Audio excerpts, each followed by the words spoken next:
अब वक्त आ गया है कि हम सब जनता को यह सोच बदलनी होगी कि जो हो रहा है, होने दो, हमें क्या करना है। यह कहना राजधानी से लोकसभा चुनाव की तैयारी कर रहे हजरतगंज में जैन सन्स नाम से 50 वर्षों से बर्तनों का व्यापार करने वाले अविनाश चंद्र जैन का एल मीडिया से बातचीत करते हुए अविनाश चंद्र जैन ने कहा कि एक ही चिंता कि सूरज मेघ में छिपने न पाए, एक ही चिंता पौरुष राष्ट्र का चुकने न पाए, एक ही है। चंद्र जैन मेरा नाम है।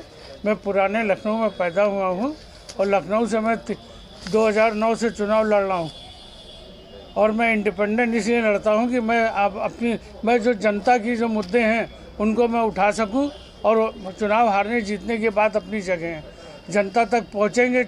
हमारे पास उतने प्रचार प्रसार के साधन ना होने की वजह से मैं बहुत ज़्यादा जनता तक नहीं पहुँच पा रहा हूँ, लेकिन मेरी हमेशा कोशिश रहती है कि जनता की जो आम ज़रूरतें हैं उन तक सरकार तक उनको पहुंचाने की कोशिश करूं। सर, आपका ये जो चुनाव लड़ रहे हैं, इस चुनाव के लिए मेन मुद्दा क्या है आपका? मेन मुद्दे हमारे जो हैं वो 7-8 मुद्दे हैं हमारे। पहली बात तो जो रेलवे में सीनियर सिटीजन को छूट थी वो बंद कर दी गई है और उसको तुरंत चालू करवाना है। उसके अलावा दूसरा जो आजकल ये एजुकेशन हो रही है बच्चों की पढ़ाई, इसकी जो एडमिशन फ़ीस है वो बहुत ज़्यादा है, उसको कम करवाना है। बच्चों के स्कूल आने जाने में दिक्कत ना हो, उसकी ज़रूरतों को पूरा करना।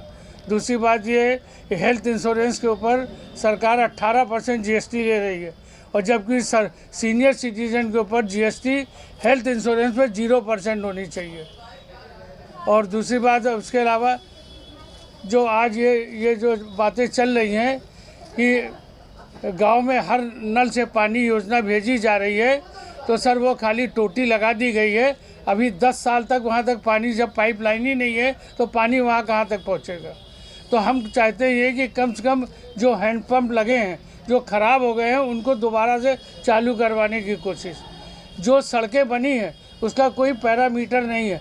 आजकल जो ट्रकें चल रही हैं वो 18 पहियों, 20 पहिए, 15 पहियों की जो ट्रकें हैं सामान ढोने के लिए, उन हिसाब से सड़कों का कोई पैरामीटर नहीं है। अगर वो एक बार सड़क गांव की सड़कों पे वो चली जाती हैं ट्रकें, तो वो सड़कें धंस जाती हैं, उनको दोबारा वो बनने काबिल नहीं होती, बनती नहीं है। आज शहर की सड़कों का यह हालत है, सब जर्जर पड़ी हुई है, खोद के डाल दी जाती है, बनने को तैयार नहीं है। तो ये सर, इन जो आप मुद्दों को लेकर चल रहे हैं जी, अगर आप चुनाव जीत जाते हैं जी, तो क्या इन मुद्दों को आप दूर करेंगे पूरा? सर मैं कि सिर्फ आश्वासन रहेगा? सर मैं यहीं बैठूंगा, मुझे चुनाव जीत के दिल्ली नहीं जाना है। जिस दिन मुझे सर्टिफिकेट मिल जाएगा जीत का, मैं यहीं बैठूंगा और जनता की हर समस्या को दूर करूंगा। आज जनता की इतनी समस्याएं हैं, जनता सोचती मैं कहाँ जाऊं। मैं देखता हूं लोग, औरतें दौड़ी हुई चली आ रही कि हमें जाके मुख्यमंत्री जी से मिलना है। वहाँ जाती हैं, लौट के आती रोती हुई कि दिन भर बैठे रहे, हमारे CM साहब मिले नहीं। वो भी इतने व्यस्त हैं, उन तक जनता की आवाज़ पहुँच नहीं पा रही है। तो जो मेन मुद्दे हैं वो कोई दूर नहीं हो पा रहे हैं। आप क्या चुनाव के लड़ने से पहले अभी आप जनता के बीच में गए हैं क्या? जनता के बीच में जाते हैं, मोहल्लों में जा रहे हैं, जनता के बीच में जा रहे हैं, जनता तक अपना ये पैम्पलेट भिजवा रहे हैं और उनके हमारे पास बहुत अच्छे रिटर्न फ़ोन आ रहे हैं कि हम आपके संग हैं, पूरा आपको सहयोग देंगे। लेकिन सबसे बड़ी बात क्या है कि देखिए, जो ये चुनाव होते हैं, जो पार्टियाँ जिनके पास सिंबल है वो तो अपने सिंबल पे चुनाव जीत लेती हैं, लेकिन जो ये हम मीडिया से भी रिक्वेस्ट करेंगे कि जिस वक्त चुनाव हो और इंडिपेंडेंट निर्दलीय को जो चुनाव में, उनके बारे में जनता को अवेयर करने का मीडिया इस वक्त सबसे सशक्त मॉडल है, मतलब मीडिया वो है। तो हम चाहते हैं कि मीडिया लोगों से हाथ जोड़ के हमारी रिक्वेस्ट है कि वो इस मुद्दे को जनता तक पहुँचाएँ और हमारा सिंबल और हमारी ज़रूरतें जो हमने मैनिफेस्टो में लिखा है उन तक जनता तक पहुंचाने का काम करें। सर, मेरा आखिरी सवाल सर ये है कि आप हमारे चैनल के माध्यम से दर्शकों को क्या कहना चाहते हैं? दर्शकों को यही कहना चाहते हैं कि वो बात को समझे, सिर्फ भावनाओं में बह के वोट ना दे। वो ये समझे कि हमारे लोकल आदमी कौन है, वो कितने दिनों से यहाँ रह रहे हैं, क्या उनकी परफॉर्मेंस है, क्या उन्होंने काम किए हैं। तो उस बेसिस पे जनता को चाहिए कि वो उनको समझ के वोट दे। कहीं पर आपको ऐसा तो नहीं लगता जैसे चुनाव से पहले कोई भी राजनेता होता है वो घर घर जाकर वोट मांगता है और वही चुनाव जीतने के बाद में बिल्कुल चेंज हो जाता है वो? जी हाँ। अगर जिस घर पे वोट मांगने आता है, अगर उस घर के किसी बच्चे का जन्मदिन भी हो, अगर उस नेता को बुलाता है तो वो नहीं पहुंचता है। जी। ऐसा क्या कारण है? कारण ये कि वो उनमें इतना वो रहता है, अपने आप में वो विश्वास करते हैं कि मैं तो मुझे तो चुनाव जीत ही जाऊँगा, क्योंकि मैं पार्टी का वो हूँ, कैंडिडेट हूँ, मैं चुनाव जीत जाऊँ। लेकिन अगर जनता से पूछा जाए कि उन्होंने क्या काम किए जनता के लिए, तो उनके पास कोई जवाब नहीं है।